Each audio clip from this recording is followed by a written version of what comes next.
Dee met her mom's gaze with hostility. She wished they would just go. Her mom took a deep breath, and Dee braced for a lecture, but her mom surprised her.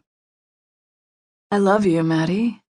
No matter what you do, no matter what happens, I will always love you. Then she gave her a kiss on the cheek. Dee was so surprised she didn't even remember to flinch away. Her parents were waving at her from the car now, and somehow she was waving back. Part of her wanted to run after them and beg them not to leave, but the other part just wanted them gone so they would stop pretending things could ever be the same. She was surprised when her grandfather put on his boots and said he was going out.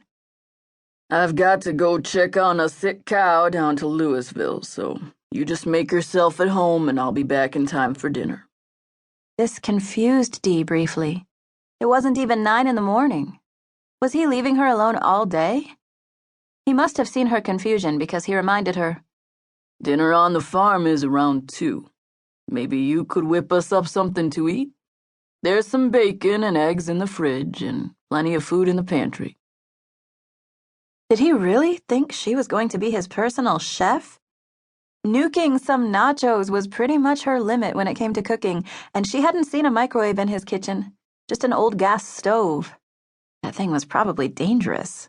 No way was she going near it. Don't worry, old Jasper will be here to keep an eye on things.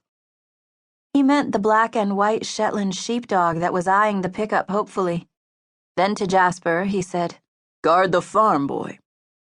Jasper stopped wagging his tail and sat dutifully at the foot of the front steps. A few minutes later, Dee had the farm to herself.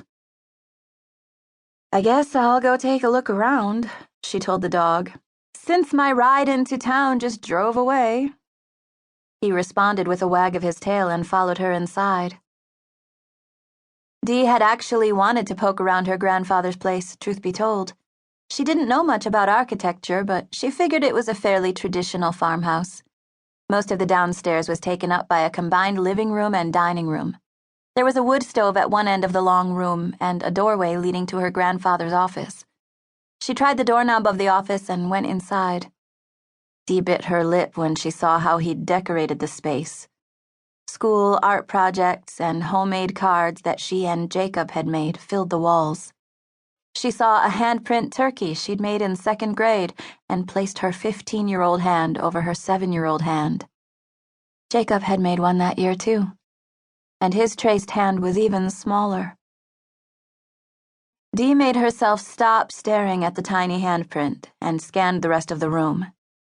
A large desk and leather chair took up most of the space, along with file cabinets and a bookshelf filled with Louis L'Amour westerns and books on farming.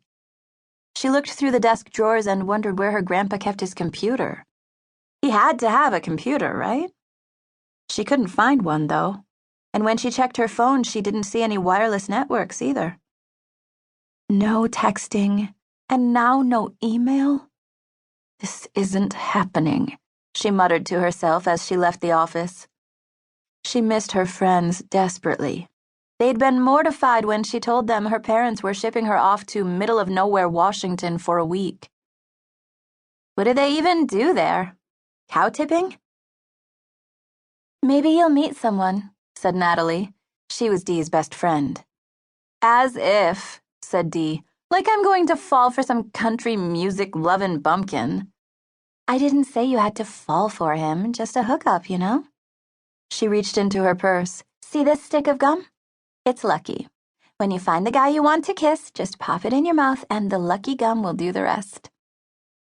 Dee had laughed and put the gum in her pocket. She patted the pocket now and wished Natalie was here. She wandered into the kitchen. It was already her favorite room in the house, and Jasper clearly agreed with her. He ran to his own little bed tucked away under a tall side table while she looked around. The kitchen was painted a pale yellow with sage-green crown molding and window trim. White, airy curtains were pulled aside, letting sunlight fill the east-facing room and brighten the older appliances and worn butcher block countertops. Yellow daisies were tucked into an old-fashioned Coke bottle. She touched one. Yes, it was real.